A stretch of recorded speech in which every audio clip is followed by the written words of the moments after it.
Utachua acha yule mtu mwenye anakuchaji. Mtu wako wa karibu. Mtu yule anakupikia simu wakati wewe uko na shida. Na anajua kweli fulani yako na shida. Anakupikia simu kukuchuria ash. Huyo mtu ni mtu wako.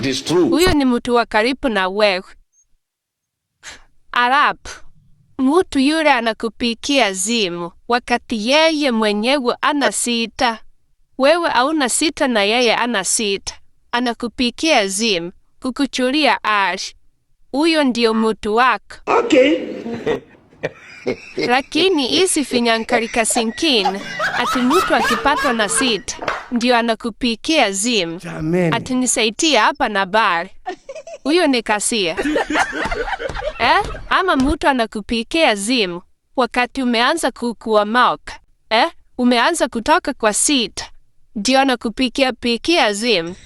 Huyo ni kasia. Kwisha wewe. Kwisha mimi.